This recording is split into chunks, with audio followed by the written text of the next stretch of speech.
Ngayon ay magtuon at sambahin Panginoon. Magdiwang tayo sa ating debosyon, purihin ng Panginoon. Viva o Jesus Nazareno, awit at papuri alay namin sa'yo, hindi ang dalangin at pagsamo ng bayan mo. Viva poong Jesus Nazareno.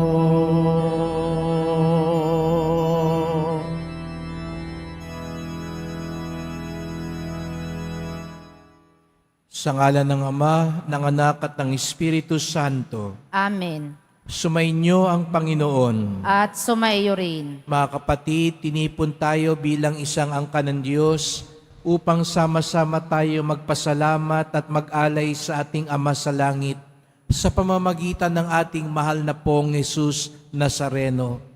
Siya ang ating tagapagligtas at pag-asa, lakas at kapahingahan. Buksan natin ang ating mga puso. Magsisi tayo sa ating mga kasalanan. Hilingin natin ang kapatawaran ng Diyos.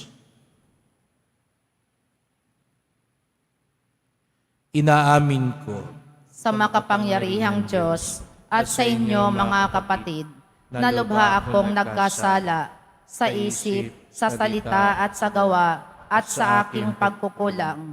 Kaya isinasamo ko sa mahal na Biring Maria, sa lahat ng mga anghel at mga banal, at sa inyo mga kapatid, na ako'y ipanalangin sa Panginoong ating Diyos. kawan tayo ng makapangyarihan Diyos, patawarin tayo sa ating mga kasalanan at patnubayan tayo sa buhay na walang hanggan. Amen.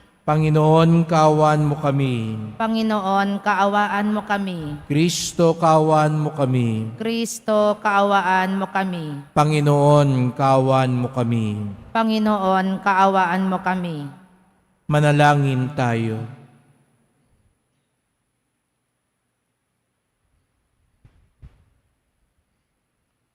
Ama naming makapangyarihan, pinuspos mo ang paring si San Vicente de Paul ng mga mabubuting katangian bilang sugong alagad para sa kapakanan ng mga dukha at paghuhubog sa kaparian. Ipagkaloob kaming pinag-alab ng gayunding layunin ay magmahal sa kanyang minahal at makapamuhay ayon sa kanyang ipinangaral. Sa pamamagitan ni Jesucristo, kasama ng Espiritu Santo, magpasawalang hanggan. Amen. Magsiupo ang lahat.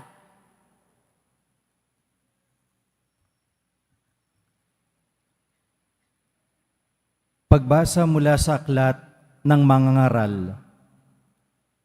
Ang lahat ng pangyayari sa daigdig ay nagaganap sa panahong itinakda ng Diyos. Ang panahon ng pagsilang at panahon ng pagkamatay. Ang panahon ng pagtatanim at panahon ng pagbunot ng tanim. Ang panahon ng pagpatay at panahon ng pagpapagaling. Ang panahon ng pag-iba at panahon ng pagtatayo. Ang panahon ng pagluha at panahon ng pagtawa. Ang panahon ng pagluluksa at panahon ng pagdiriwang. Ang panahon ng pagkakalat ng mga bato at panahon ng pagtitipon sa mga ito. Ang panahon ng pagyayakap at panahon ng paglalayo.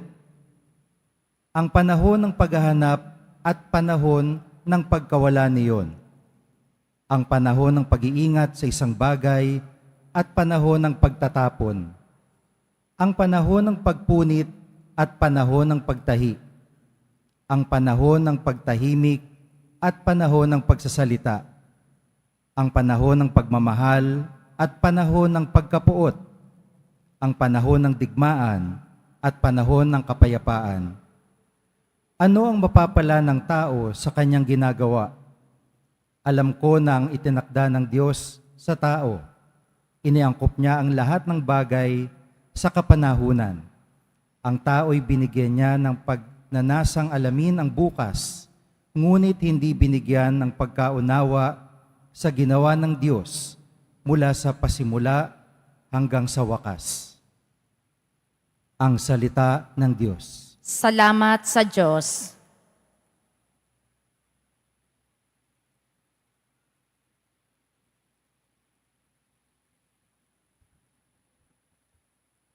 Ang poon ay papurihan, siya ang aking sanggalang. Ang poon ay papurihan, siya ang aking sanggalang. Purihin ang poon na aking sanggalang, matibay kong muog at tagapagligtas, at aking tahanang hindi matitinag, tagapagligtas kong pinagtitiwalaan. Ang poon ay papurihan, siya ang aking sanggalang. Ano ba ang tao, Panginoon namin?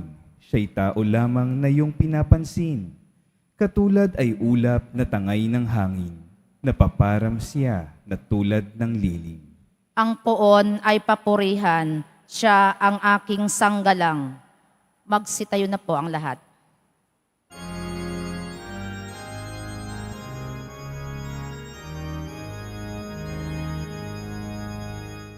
Hallelujah,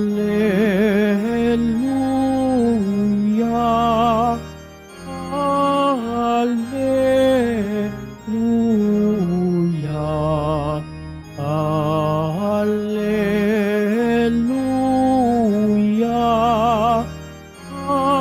Hallelujah.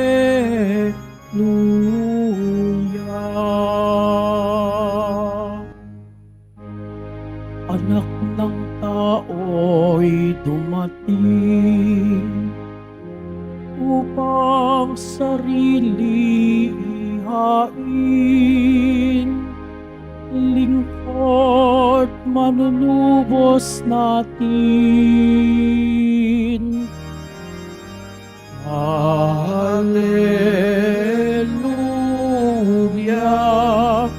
Hallelujah, Hallelujah,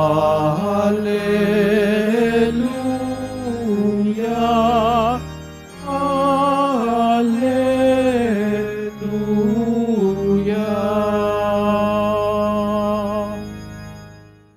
Sumainyo ang Panginoon. At sumaiyo rin. Ang pagpapahayag ng mabuting balita ng Panginoon ayon kay San Lucas. Papuri sa iyo, Panginoon. Isang araw samantalang nananalangin mag-isa si Jesus, lumapit sa kanyang mga alagad. Tinanong niya sila, "Sino daw ako ayon sa mga tao?" Sumagot sila, "Ang sabi po ng ilan ay si Juan Bautista kayo. Sabi naman ng iba, si Elias kayo. At may nagsasabi pang nabuhay ang isa sa mga propeta noong una. Kayo naman, ano ang sabi ninyo?" Tanong niya sa kanila. "Ang Mesiyas ng Diyos," sagot ni Pedro. Itinagubili ni Jesus sa kanyang mga alagad na huwag na nilang sabihin ito kanino man, at sinabi pa niya sa kanila, "Ang anak ng tao'y dapat magbata ng maraming hirap. Itatakwil siya ng matatanda ng bayan, na mga punong saserdote at ng mga eskriba. Ipapapatay nila siya, ngunit sa ikatlong araw ay muling mabubuhay."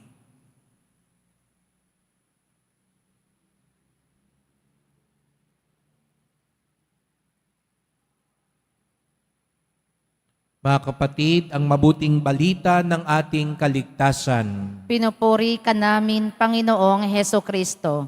Magsiupo ang lahat. Magandang umaga po sa inyong lahat at maligayang pagdating sa tahanan ng ating mahal na pong Jesus Nazareno. Pinagdarasal din natin ang mga nasa online, lalo na po mga may sakit, nag-aalaga sa may sakit, at mga kababayan kadeboto natin mula sa iba't ibang panig ng bansa at daigdig na nais sumama sa misa dito sa Quiapo, sa Basilica Minor at Pambansang Dambana ni Jesus Nazareno. Araw ng Biyernes, araw ng debosyon, araw ng mga deboto, at higit sa lahat, araw ng ating pinakamamahal. Kaya't bigyan natin ng papuri, parangal at pasasalamat ang ating minamahal na Nuestro Padre Jesus Nazareno.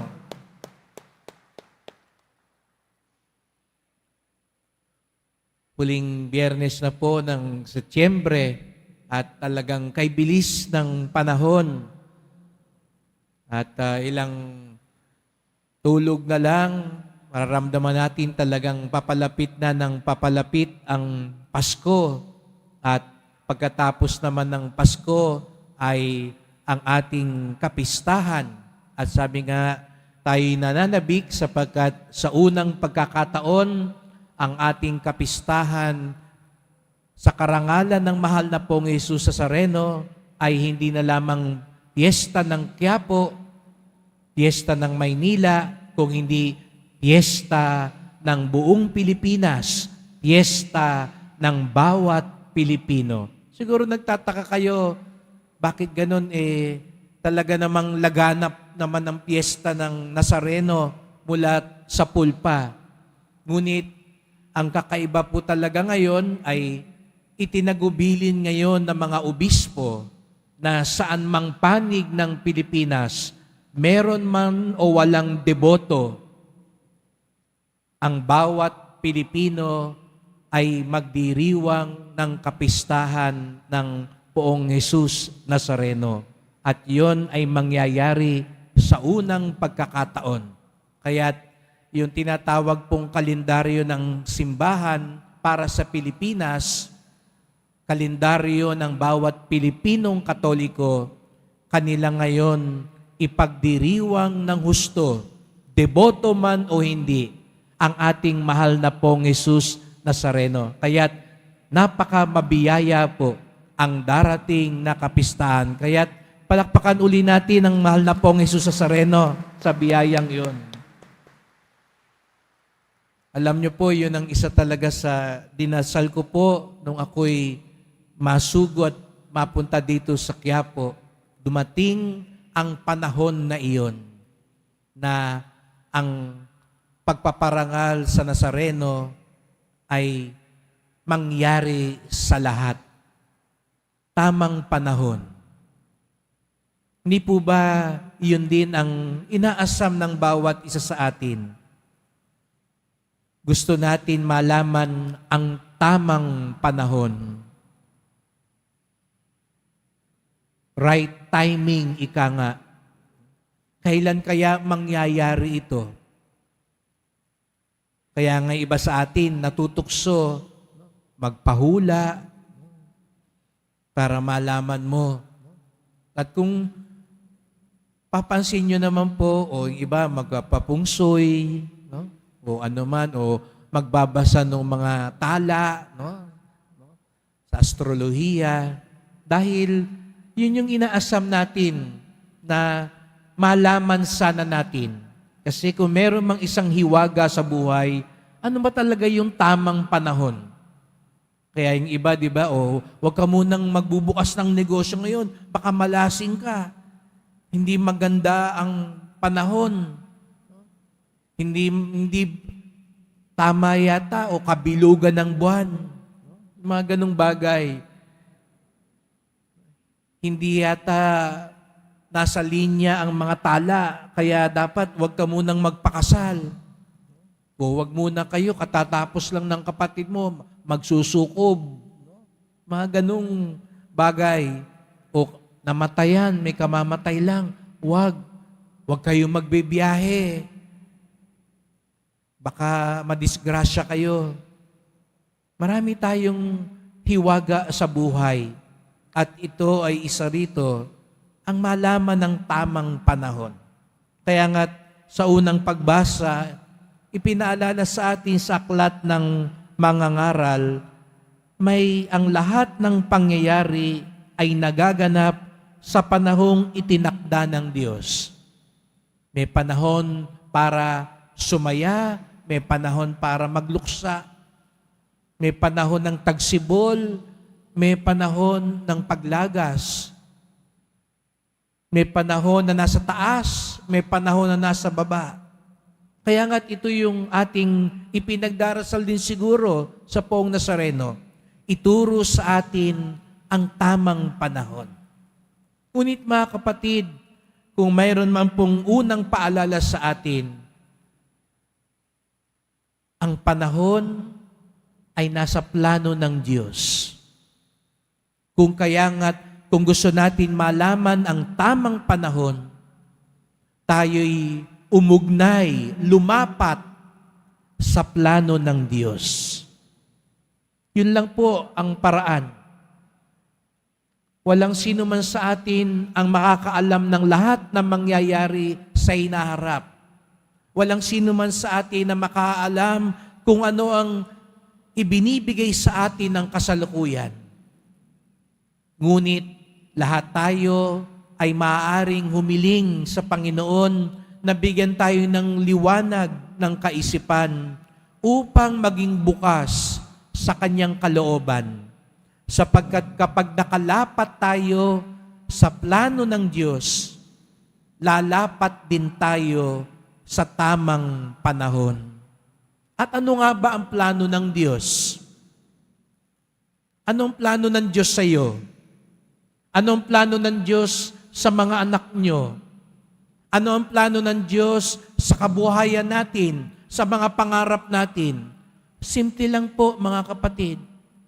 Ang plano ng Diyos ay ang ating kaligtasan. Ang plano ng Diyos, ulitin ko, ay ang ating kaligtasan. Kung kaya nga ang lahat ng bagay sa ating buhay, kung ang mangyayari ay magdudulot sa atin ng kaligtasan, ito ang plano ng Diyos, ito ang panahon at oras ng Diyos. Minsan nakala natin, ay, hindi yata tama yung tiyempo. Di lang minsan may lalapit sa akin, Father, nagpa-bless ako nung mag-e-exam ako noon, pero hindi po ako pinalad nung pagkakataon na yon na makapasa. Nasama po ang loob ko dahil parang pinagkaitan ako ng Diyos. Pero ngayon, binabalikan ko, mayroon palang plano ang Diyos. Hindi ako agad nakapasa noon para turuan niya akong lalong magsumikap, lalong magpakumbaba, lalong lumapit sa Kanya. Siguro nga sa unang tingin, may mga bagay na akala natin wrong timing. Akala natin malas. Akala natin hindi tayo kinalugdan ng Diyos. Pero sa mas malawak na plano ng Diyos, sa mas malawak na orasan ng Diyos, yun pala ang tamang panahon. Minsan, hindi agad gumaling o hindi pa nga gumaling. Pero di lang din minsan lumapit sa akin at sabihin, Father, kaya pala nangyari yun. Dahil kung agad akong gumaling, hindi ako nakapagnilay. Kasi pag gumaling ka agad ako, magtatrabaho agad ako, magiging abala agad ako, pero binigyan ako ng oras ng Diyos, magnilay, mag-isip-isip sa buhay, at dahil doon, nagsisi ako, napalapit ako sa pamilya ko, naituwid ko ang mga prioridad ko sa buhay, at nang dumating ang panahon, ako'y nabalik sa kalakasan, doon ako mas nagkaroon ng tamang direksyon sa buhay. Tama pala ang oras ng Diyos. Kaya mga kapatid, sa mga sandaling pinag-aantay tayo ng Diyos, sa mga sandaling hindi agad nangyayari yung gusto natin. Alam niyo po tayo mga tao minsan nagmamadali tayo. Kung meron mang isang bagay na magandang maalala, ang Diyos kailanman hindi nagmamadali. Ang Diyos, ibang-iba ang orasan niya sa orasan natin. Sapagkat ang hinog na oras sa Diyos na sana matuklasan nating lahat ay ang sumapit sa atin ang kaligtasan. Huwag mong isipin na tayo'y pinabayaan niya. Kaya nga sa Ebanghelyo ngayon, gusto ni Jesus Nazareno, bago pa ipahayag ng mga alagad na siya ang Mesiyas ng Diyos, ang tagapagligtas ng Diyos, maunawaan nila na ang anak ng tao'y dapat magbata ng maraming hirap, itatakwil, ipapapatay, bago siya muling mabuhay. Maranasan muna nila ang krus. Dumanas muna sila sa pagsubok upang sa ganon, tunay na mahinog sa panahon at makilala nila ang oras ng kaligtasan. Balik tayo sa tanong kanina, kailan kaya ba ang tamang oras sa buhay natin? Pag sumasapit ang panahon ng kaligtasan sa buhay mo, yan ang tamang oras sa buhay mo. Aanin mo ang mayaman ka, makapangyarihan ka, nasa tuktok ka. Aanin mo ang nakukuha mo lahat ng gusto mo, pero nalayo ang kaluluwa mo sa Kanya. Nalayo ang kalooban mo sa kaligtasan. Nalayo ang ugali mo sa kabutihan. Hindi pa yan ang tamang oras mo sa buhay. Hindi yan ang takdang panahon na pinagkakaloob sa iyo ng Nazareno. Sapagkat, gaya nga ng sabi ko kanina, ang tamang oras ay ang kalooban ng Diyos. At iisa lang ang kalooban ng Diyos, ang ating kaligtasan. Kaya mga kapatid, opo, marami tayong kahilingan, marami tayong dinadasal, marami tayong ipinapakiusap sa Poong Nazareno, pero wag nating kakaligtaan ang pinakatamang oras, ang pinakatamang biyaya, ang pinakalapat sa Kanyang kalooban, at yun ay walang iba kung hindi ang tayo'y maligtas, malayo sa masama, at lalong mapalapit sa kabutihan. Sapagkat ang takdang panahon na pinakaantay-antay nating lahat, hindi yung yumaman ka, hindi yung matupad lahat ng pangarap mo sa buhay, hindi yung mangyari ang lahat ng plano mo para lang sa anak mo o sa mahal mo sa buhay.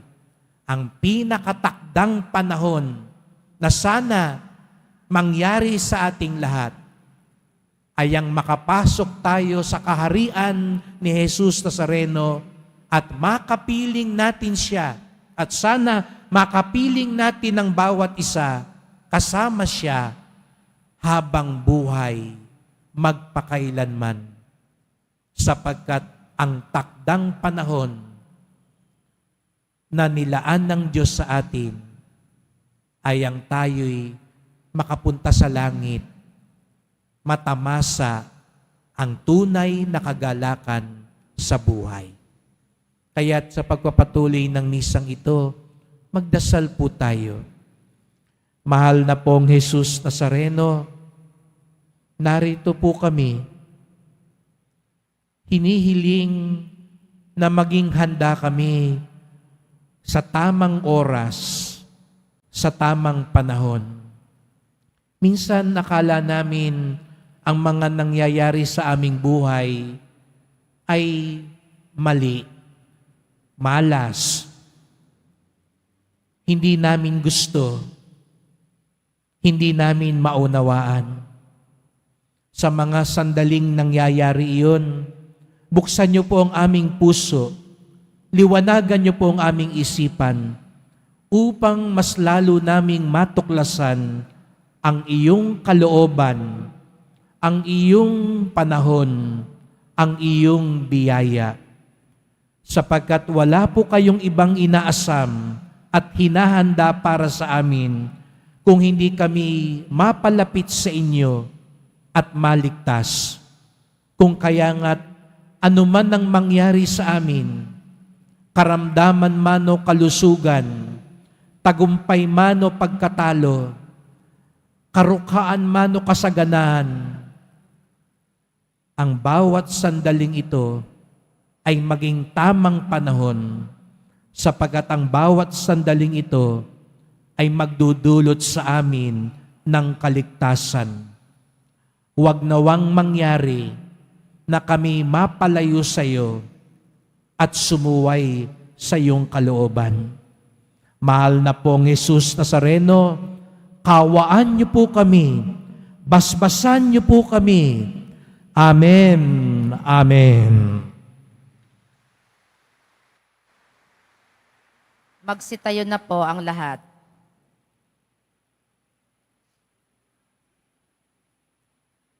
Mahal ko mga kapatid, ang pananampalataya natin kay Jesucristong anak ng Diyos ang siyang nagtitipon sa atin bilang bahagi ng kanyang sambayanan. Sa kanyang pangalan, dalhin natin ang ating mga intensyon sa Ama at ating sabihin, gawin mong ganap ang aming pananampalataya, O Ama. Gawin mong ganap ang aming pananampalataya, O Ama.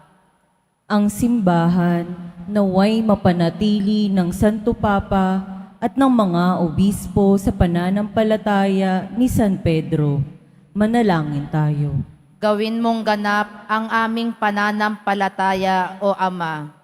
Ang ating mga ibinotong opisyal ng gobyerno, naway igalang ang karapatan sa buhay ng mga hindi pa ipinanganganak, ng mga matatanda, at ng mga may kapansanan. Manalangin tayo. Gawin mong ganap ang aming pananampalataya, O Ama.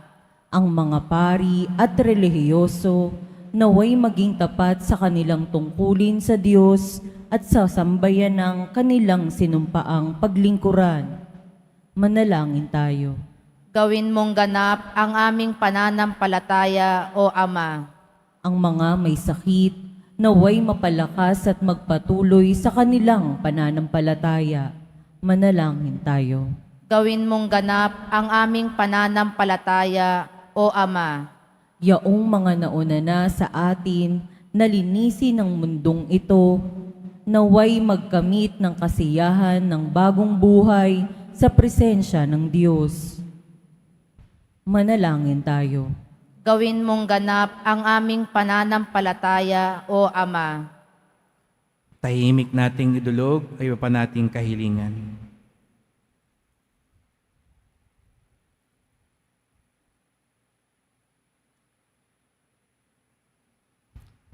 Diyos ng habag at awa, sa pamamagitan ng aming tagapagligtas, pakinggan mo ang panalangin ng iyong simbahan.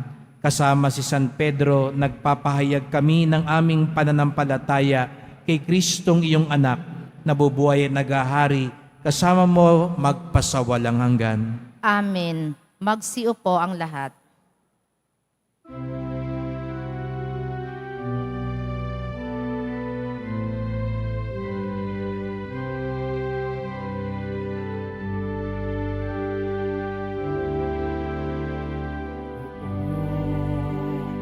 Jesus Nazareno, naririto kami sa harap mo.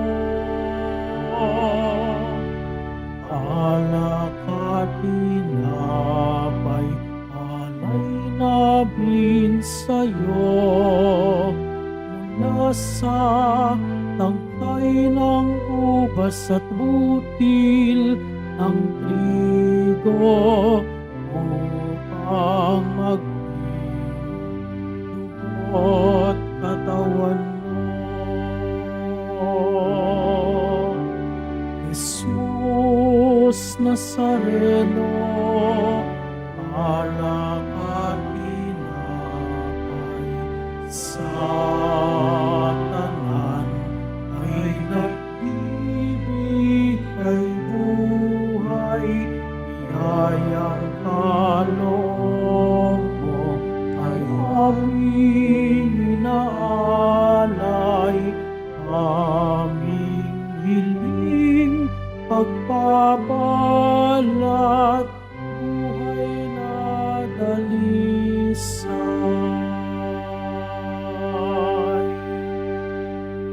Magsitayo na po ang lahat. Manalangin kayo mga kapatid upang ating paghahain ay kalugdan ng Diyos Amang makapangyarihan. Tanggapin nawa ng Panginoon itong paghahain sa iyong mga kamay sa kapurihan niya at karangalan sa ating kapakinabangan at sa buong sambayanan niyang banal. Ama naming lumikha, ipagkaloob mong sa banal na paghaing ginawa ni San Vicente de Paul ay matularan niya ang kanyang ginagampanan. Ipagkaloob mong pakundangan sa pagdiriwang na ito, kami makapagtas para humantong sa pagiging haing kalugod-lugod sa iyo.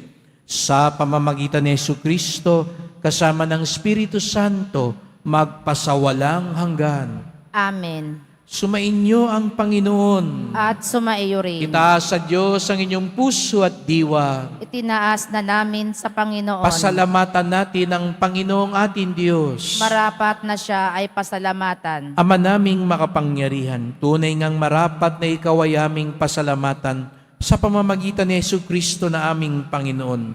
Ngayong si San Vicente ay pinararangalan sa pamumuhay niyang totoong uliran at pagiging maasahan sa panunungkulan. Kaya't si Jesucristo na maasahan sa katapatan ay inihayag sa pangangasiwa sa sambayanan. Ang malasakit ng mga ulirang tagapangasiwa noon ay nagpapatuloy magpanggang ngayon sa pangapanalangin kanilang iniukol kaisa ng sambayanan mong dito'y nagtitipon. Kaya kaisa ng mga anghel nagsisiawit ng papuri sa iyo nang walang humpay sa kalangitan, kami nagbubunyi sa iyong kadakilaan.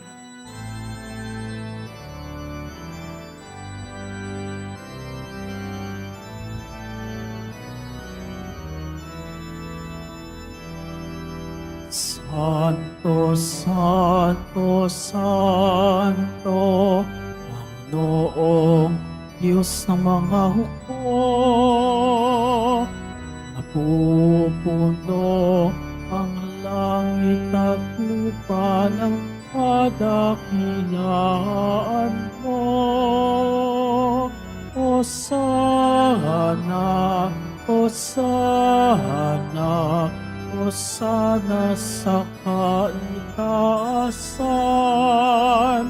Hosana, Hosana, Hosana sa kaitaasan.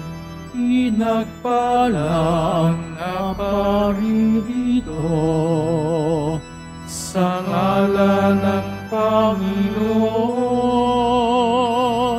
Hosana, Hosana, Hosana sa kaitaasan. Hosana, Hosana, Hosana sa kaitaasan.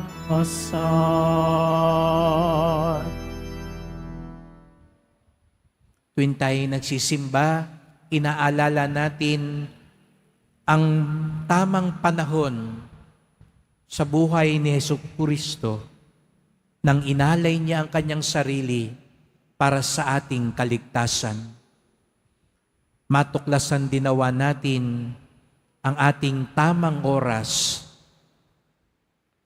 ang pagkakataon para sa ating kaligtasan. Ama naming banal, ikaw ang bukal ng tanang kabanalan.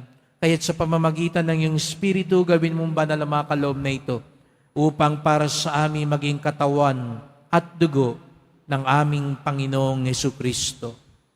Bago niya pinagtiis ang kusang loob na maging handog, hinawakan niya ang tinapay, pinasalamatan kanya, pinaghati-hati niya iyon, iniabot sa kanyang mga alagad at sinabi, "Tanggapin ninyong lahat ito't kanin. Ito ang aking katawan na ihahandog para sa inyo."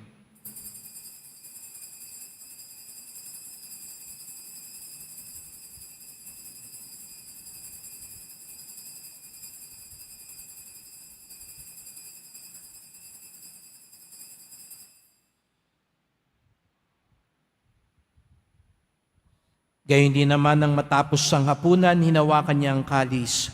Muli kanyang pinasalamatan. Iniabot niya ang kalis sa kanyang mga alagad at sinabi, Tanggapin ninyong lahat ito tinumin. Ito ang kalis ng aking dugo, ng bago't walang hanggang tipan. Ang aking dugo na ibubuhos para sa inyo at para sa lahat sa ikapagpapatawad ng mga kasalanan. Gawin niyo ito sa pag-alala sa akin.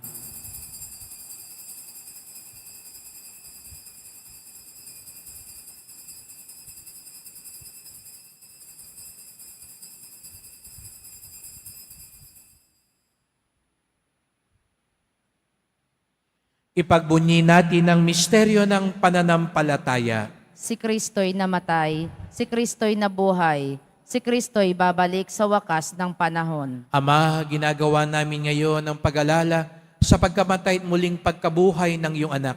Kaya tinalay namin sa iyo ang tinapay nagbibigay buhay at ang kalis na nagkakaloob ng kaligtasan. Kami nagpapasalamat dahil kami yung minarapat na tumayo sa harap mo para maglingkod sa iyo. Isinasamo namin kaming magsalo-salo sa katawan at dugo ni Kristo ay mabuklod sa pagkakaisa sa pamamagitan ng Espiritu Santo. Ama, lingapin mo ang iyong simbahang laganap sa buong daigdig. Puspusin mo kami sa pag-ibig kaysa ni Francisco naming Papa, ni Jose naming Obispo at ng Tanang Kaparian. Alalahanin mo rin ang mga kapatid naming nahimlay na may pag-asang sila'y muling mabubuhay. Gayon din ang lahat ng mga pumanaw. Kawan mo sila't patuloyin sa iyong kaliwanagan. Kawan mo't pagindapating kaming lahat na makasalo sa iyong buhay na walang wakas kaisa ng mahal na Birheng Maria, Ina ng Diyos, ng kabiyak niyang pusong si San Jose, ng mga apostol, ni San Juan Bautista at lahat ng mga banal, ni San Vicente de Paul, na namuhay dito sa daigdig ng kalugod-lugod sa iyo. Maipagdiwang nawa namin ang pagpupuri sa ikararangal mo sa pamamagitan ng iyong anak na aming Panginoong Hesukristo. Sa pamamagitan ni Kristo, kasama niya at sa Kanya, ang lahat ng parangal at papuri ay sa iyo, Diyos Amang makapangyarihan, kasama ng Espiritu Santo, magpasawalang hanggan. Amen. Amen. Amen.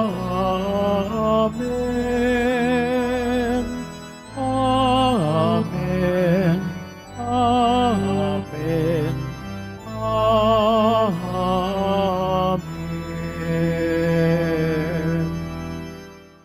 Ang Diyos ang nakakaalam ng tamang panahon para sa atin sapagkat siya ang ating butihing Ama. Sama-sama tayo ngayong umawit sa ating Ama sa Langit.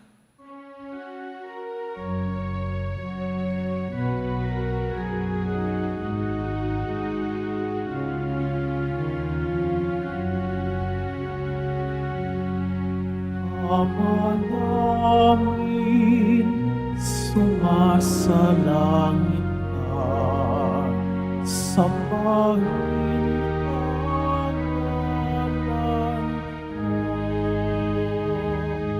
mapasa amin ang kaharian mo, sundin ang loob mo. Dito sa lupa para ng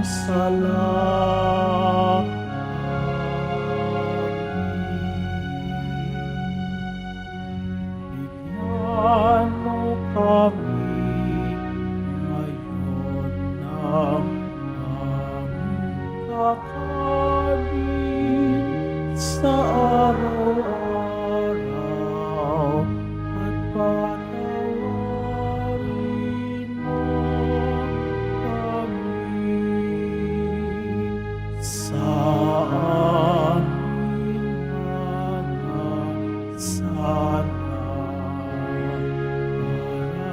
para ng pagpapatawad namin sa nagkakasala sa amin at huwag mo kaming ibahin dulot sa tukso at iadya mo kami sa lahat ng masama.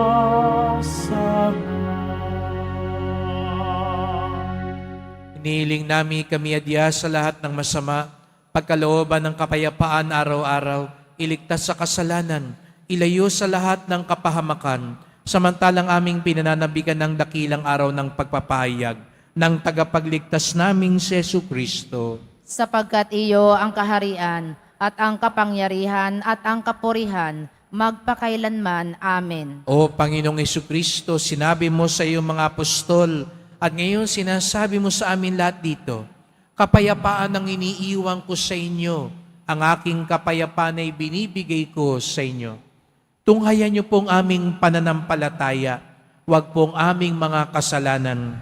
Patawad po, Panginoon, kung minsan naiinip kami at nawawalan kami ng pag-asa. Kung minsan nagdududa po kami sa inyong plano at kabutihan.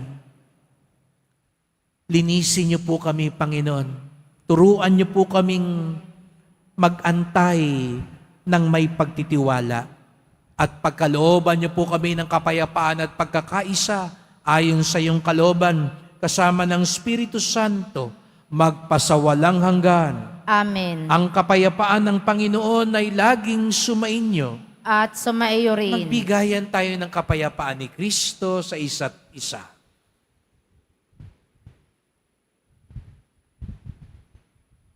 Kordero ng Diyos na nag-aalis ng mga kasalanan ng sanlibutan, maawa ka sa amin. Kordero ng Diyos na nag-aalis ng mga kasalanan ng sanlibutan, maawa ka sa amin.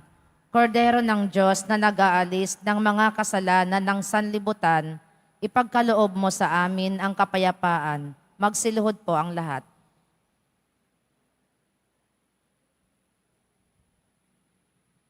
Mga kapatid, narito si Jesus Nazareno. Wala siyang ibang hangad kung hindi ang ating kabutihan at kaligtasan. Siya ang kordero ng Diyos na nag-aalis ng mga kasalanan ng sanlibutan. Mapapalad ang inaanyayahan sa kanyang piging. Panginoon, hindi ako karapat-dapat na magpatuloy sa iyo, ngunit sa isang salita mo lamang ay gagaling na ako.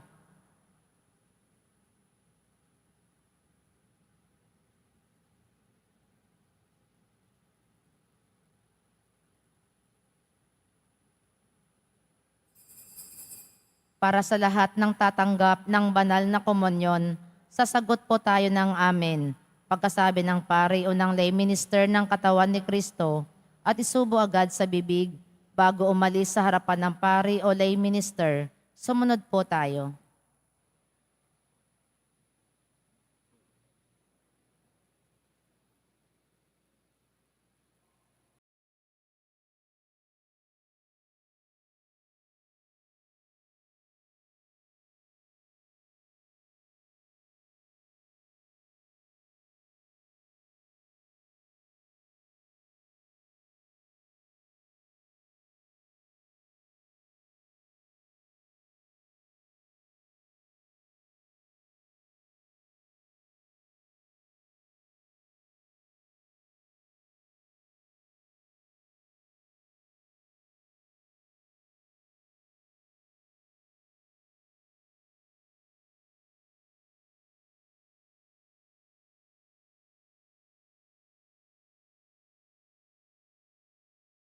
Yun na po ang lahat. Manalangin tayo. Ama naming mapagmahal, kaming nagsalo sa banal na pakikinabang ay dumadalangin sa pagparis namin sa iyong anak na nangaral ng mabuting balita sa mga dukha. Kami naway mabighani sa mga halimbawa ni San Vicente de Paul at matulungan ng kanyang pagtatangkilik sa pamamagitan ni Jesucristo kasama ng Espiritu Santo magpasawalang hanggan. Amen. Salamat po sa inyong pagpunta dito sa Quiapo. Ingat po kayo sa pag-uwi.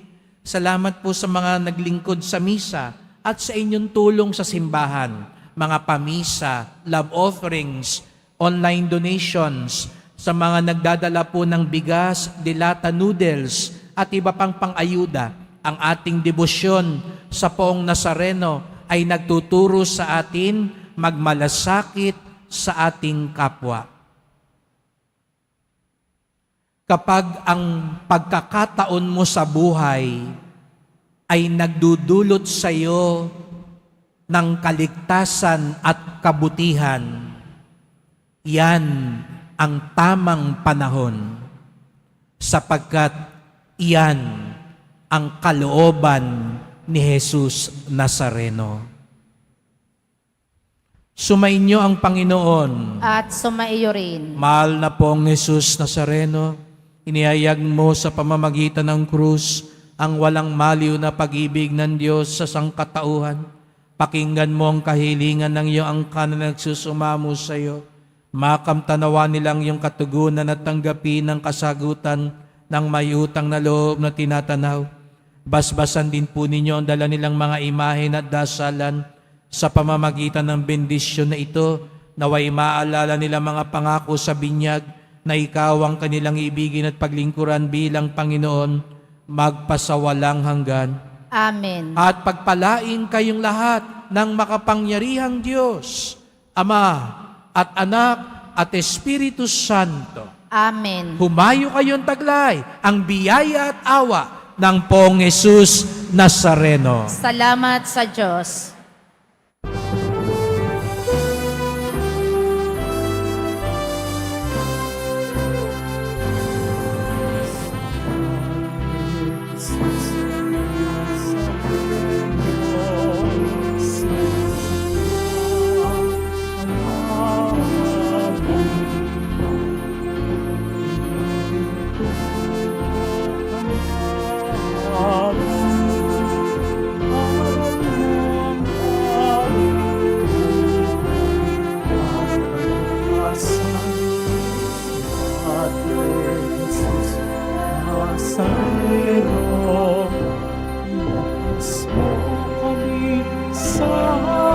Salamat ang Kristo namatayan ay sa aming kalakasan. Kristo Padre Jesus Nazareno, pinalagay sa namin. Cristo Padre Jesus Nazareno, iniwalat sa namin. Cristo Padre Jesus Nazareno,